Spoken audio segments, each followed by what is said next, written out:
it for us. All we have to do is photocopy it and put it in the magazine, except we can't read that. We want lots of white space so we can mark it up when we're editing it. And so now I've decided this is the greatest story ever. I'm going to publish this thing.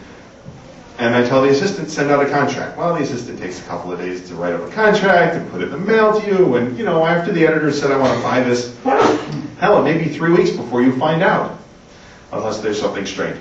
In the meantime, the editor has gone through and has line edited your manuscript to make sure it's exactly what he wants. And back when we were typesetting, I mean, sent it off to the typesetter already. These days, different way. But still, we started work on it. Well, if you sent that story to a couple of magazines and 2 editors decided they want it, that's great. You've got an auction going. You can hit them both up for even more money, right? It don't work like that. We don't do that. When I got the job at Analog and Asimov's, mind you, those are the 2 big science fiction magazines. They're the top. And I got the job. I moved to New York and I said, okay, I need a job publishing. And there was this 3-line classified ad in the New York Times. It said, wanted editorial assistant for science fiction magazine and an address. Didn't even have the name of the magazine. And I said, oh my God, I know this address because I've been sending them stories. It's either Analog or Asimov's. This is my job. This is the job I want. And I sent them a cover letter and a resume, and the cover letter said, give me the job, give me the job, give me the job. And they called me in for an interview. And in the interview I said, give me the job, give me the job, give me the job.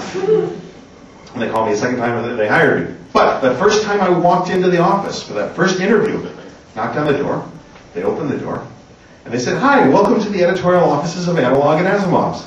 And I looked around, and it was a room. It was 10 feet wide, it was 20 feet long, there was a half partition through the middle, there were 5 desks in it, and 6 bookcases, and 4 file cabinets. This was the palatial corporate editorial offices for the 2 major science fiction magazines. One friggin' room. At 2 of the desks were the managing editors for each magazine, 2 of the desks were for the editors of the magazines, and there was a 5th desk for, as it turned out, me, the editorial assistant. At the time, they had an intern. The intern was not allowed to come in on Tuesdays because that's the day the editors came into the office, and there wasn't room for him. So, this is the nerve center for the 2 major magazines. And at that time, we were circulating about 80 or 100,000 copies of each one every month. It's dropped off, probably, but I mean, that's a lot of stuff coming out of this one little office, right? Well, there's a lot of stuff coming into the office. Each one's getting 300 or 500 submissions a week. There are a lot of manuscripts in this place. And the editors ran them completely separately. The managing editors were separate. The only thing they shared, other than office space, was me. Yeah, it was fun. This is a great story. No, it was in that. I was confused. But the editors didn't really talk about what they were buying with each other because they ran them separately.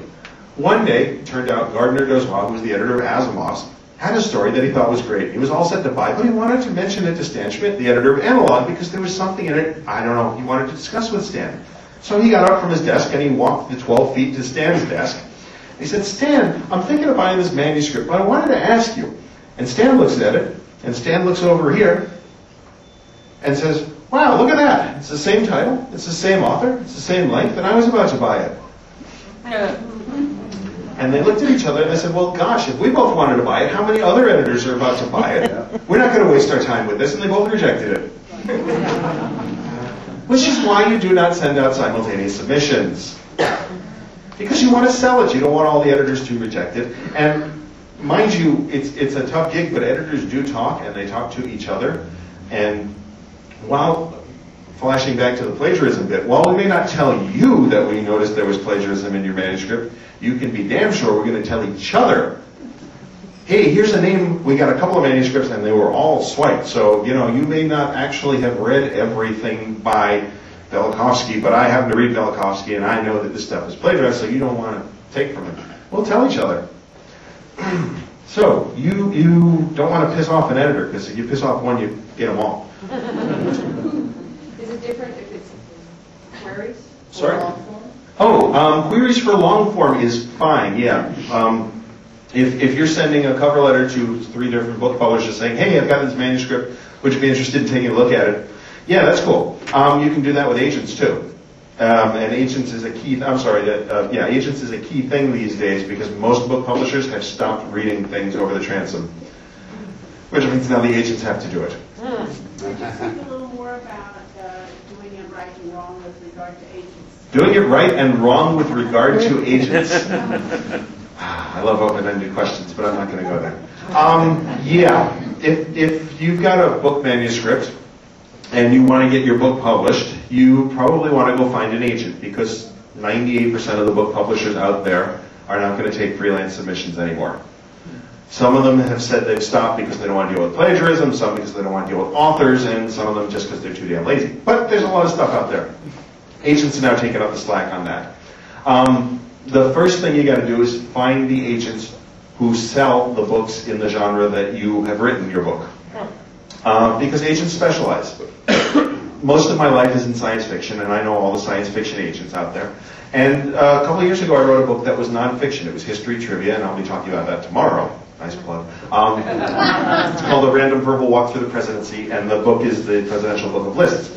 Well, I finished the book, and I thought it was pretty darn good, and I talked to all my agent friends who were science fiction authors, and they all said, I don't know anything about nonfiction.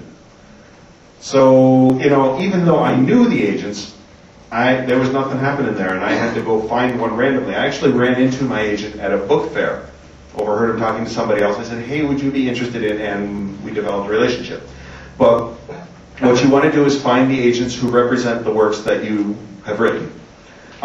You can do this either by reading books that are similar to yours, and just about every author will thank his agent somewhere in that book. Or you can go online at the author's websites, and most all of them will have links to their agent's website.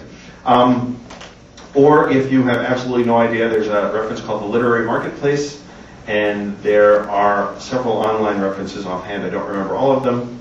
Predators and Editors is one of them. It's spelled with I's, not P-R-E-D-A. These are the Predators and Editors specifically talks about agents and talks about editors and talks about the fact that some of them are scams who are out to take your money. If you don't want to get published, deal with somebody who tells you that you have to pay them in order to get published. If you want to get published, just remember the dictum, money always flows to the writer.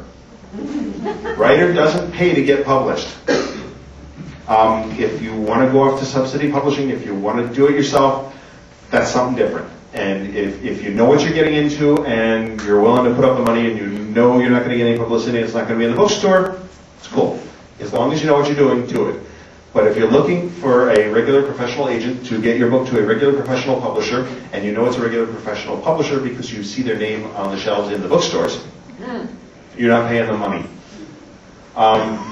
Then agents, just like publishers, just like magazines, have submission guidelines. They will tell you what they want to see. They will tell you send me a one-page cover letter. They will tell you send me a three-page cover letter and a synopsis. They will tell you send me a couple of chapters. Read what they're asking for and send them what they want. And don't assume that just because you've written the best thing and it's better than everything else that you can do it differently. Because until I've gotten to the end of it, I don't know it's that good. It's just another one on my pile. And if it's not in exactly the form I want, I'm not going to bother reading it. How often do you get to the end of it? The question